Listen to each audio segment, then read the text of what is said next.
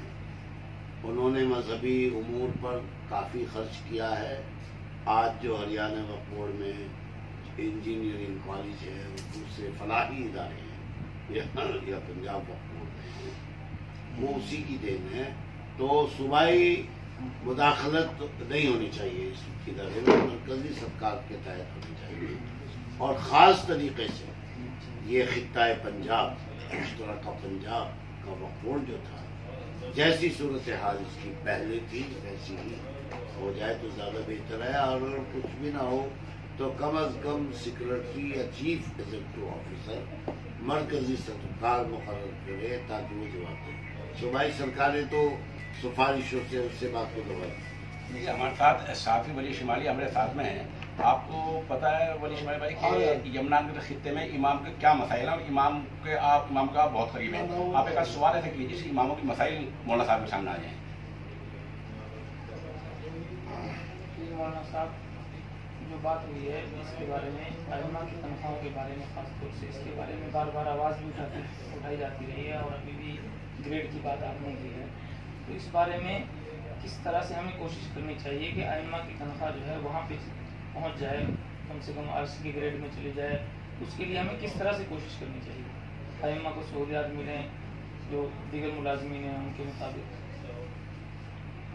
جب تک اس وقف بورڈ کو مذہبی انداز کے اندر نہیں چلایا جائے گا یہ بات نہیں آئے گی. اس کا ایک مذہبی پہلو ہے.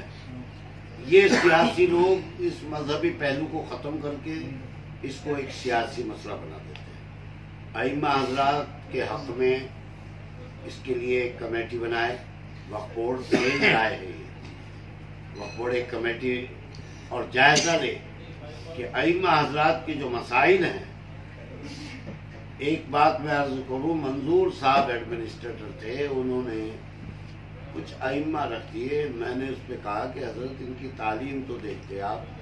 تو ان کا ایک جواب تھا اور بڑا معقول جواب تھا.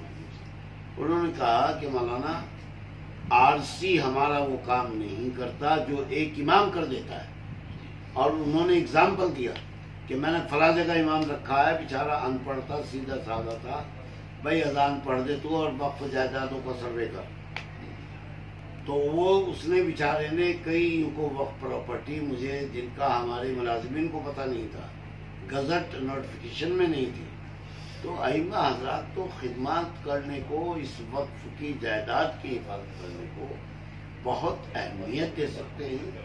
اور چونکہ ائمہ حضرات کے تعلقات نہ صرف یہ کہ مسلم عوام سے ہوتے ہیں، ہندو عوام سے بھی ہوتے ہیں، تو بہت سے ناجائز قبضے ہٹ سکتے ہیں. تو اس لیے اس کے لیے ایک کمیٹی بنائی جائے جو اماموں کی مشکلات کا جائزہ لے اور اس طریقے سے ان کی تنخواہیں اور اسی طریقے سے ان کی سہولیات کو پیدا کیا جائے تاکہ وہ ایک اچھی اور باوقار زندگی گزار سکیں. ابھی جو آپ نے ایک بات کہی ہے کہ ائمہ اور علماء کا بہت اہم رول ہے اوقاف کے بچانے میں بھی اور ملت کو راہ راست پر لانے میں بھی. تو اس طرح سے جیسے ہریانہ وقف بورڈ میں ائمہ کی بھرتی اور ائمہ کی تقرری مستقل طور پر جاری رہتی ہے وقتاً فوقتاً جہاں بھی ضرورت ہوتی ہے. اس کے بالمقابل پنجاب وقف بورڈ ہے جو آمدنی کے لحاظ سے اور اوقاف کے لحاظ سے ہریانہ وقف بورڈ سے اور ہماچل وقف بورڈ سے کہیں آگے ہے. اس کے باوجود وہاں کبھی ایک امام کی بھی بھرتی جو ہے اس کے پارٹیشن کے بعد جب سے تقسیم ہوا ہے بورڈ متحدہ پنجاب کا، اور متحدہ پنجاب کے مسائل کے، امت کے مسائل پہ، ملی مسائل پہ، اوقاف کے مسائل پہ آپ کی بہت گہری نظر رہی ہے اب سے پہلے. تو اس کے پیش نظر کہ کیا پنجاب وقف بورڈ کو ایسے امت کے علماء کی ضرورت نہیں ہے کہ جو اوقاف کی اس طرح سے حفاظت کرتے ہوں اور ملت کی صحیح رہنمائی کا فریضہ انجام دیتے ہوں اور اوقاف کی حفاظت میں سب سے نمایاں رول ادا کر سکتے ہیں؟ پنجاب وقف بورڈ کا یہ عمل اس کی ہم مخالفت کرتے ہیں. ائمہ وہ کلرک بھرتی کر لیتا ہے، دوسرے وہ کر لیتا ہے، لیکن ائمہ حضرات کو نہیں رکھتا اور وہ ریٹائر بھی کر رہا ہے. ہم اس کے بھی خلاف ہیں. لیکن ہم کیا کریں، ہم مجبور وہاں ہو جاتے ہیں جب صوبائی سرکاروں کا عمل دخل ہو جاتا ہے۔ ہم اگر ایک بات، میں نے ایک تجویز پیش کی تھی، یہ میں آپ کو بتلانا چاہتا ہوں، ائمہ حضرات کے سلسلے میں ہم اس کی سخت مخالفت کرتے ہیں۔ کیوں نہیں رکھ رہا ہے پنجاب کو ائمہ حضرات اور علماء کی خدمات کیوں نہیں دے رہا؟ یہ ہماری سمجھ سے بات ہے۔ وہ غلط کر رہا ہے، غلط کر رہا ہے، غلط کر رہا ہے، ایسا نہیں کرنا چاہیے۔ میں نے ایک لیٹر لکھا کہ یہ قبرستان کو بیچنا اور یہ کرنا یہ بہت ہو چکا۔ 70 سال اس ملک کو آزاد ہوئے ہو گئے، اور سب سے پہلے جو وقف بورڈ بنا 1960 میں بنا، وقف ایکٹ 1956 میں بنا۔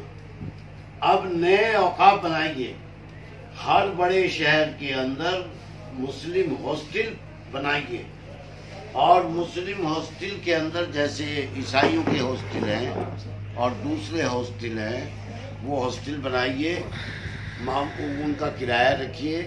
جو نوجوان طبقہ علم کے اعتبار سے ہر شہر میں اب پہنچ رہا ہے، انجینئرنگ میں پہنچ رہا ہے، دوسرے امور میں پہنچ رہا ہے، ان ہاسٹل میں ایک چھوٹی سی مسجد بنائی جائے تاکہ ان کو دین کی تعلیم بھی ہو۔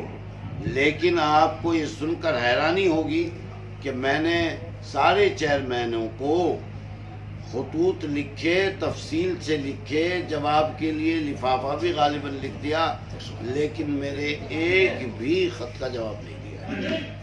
ان کے ذہن میں یہ ہے ہی نہیں کہ مذہبی اوقاف ہے اور مذہب کے اعتبار سے ہمیں کرنا چاہیے۔ چیئرمین پنجاب وقف بورڈ سے ہم ذاتی طور سے ملے ہوئے، جناب ہمارے خط کا جواب تو دے دیں آپ، کہ میرے سامنے آیا نہیں۔ میں نے کہا یہ غلطی ہے، جو ایجوکیشن آفیسر ہیں آپ کے ان سے پوچھئے، ہم تو 3 دفعہ کر سکیں۔ تو یہ معقول بات کوئی بھی بورڈ سننے کو تیار نہیں ہے۔ وہ یہ کہتے ہیں ہر بار جب بھی ہم ان سے اس بارے میں سوال کرتے ہیں، چیئرمین سے ہم بذات خود بھی 2-3 مرتبہ مل چکے ہیں اس سلسلے میں، اور بار بار ان سے ہم نے اصرار کیا کہ آپ ائمہ کی بھرتی کیجیے، کیونکہ آپ کے پاس تو ہریانہ وقف بورڈ کے بالمقابل 10 گنا کم ائمہ ہیں، یعنی 50 یا 60 کے بیچ کی ائمہ اس وقت ہیں موجود صرف۔ وہ یہ کہتے ہیں کہ ہمیں حکومت سے جو ہے اس کی اجازت نہیں ہے کہ بھرتی کریں۔ میں ایک سوال کرنا چاہتا ہوں ان سے، کیا حکومت پنجاب وقف بورڈ کو کوئی پیسہ دیتی ہے؟ کیا ایکٹ کے اندر یہ ہے کہ آپ ہر چیز حکومت سے پوچھ کے کریں؟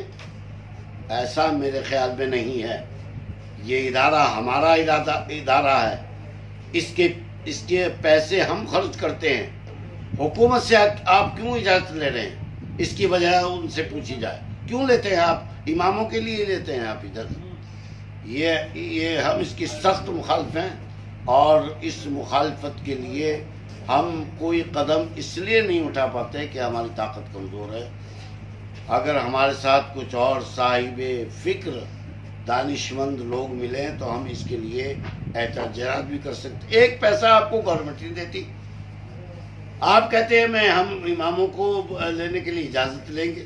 کیوں لیں گے آپ؟ کیا دیتی ہے آپ کو حکومت؟ چاہے جس کی ہو، کسی بھی پارٹی کی ہو، لیکن حکومت تو دیتی نہیں کچھ آپ کو، پھر آپ اجازت کس بات کی لے رہے ہیں؟ ساتھی یہ تھے مولانا ممتاز صاحب قاسمی۔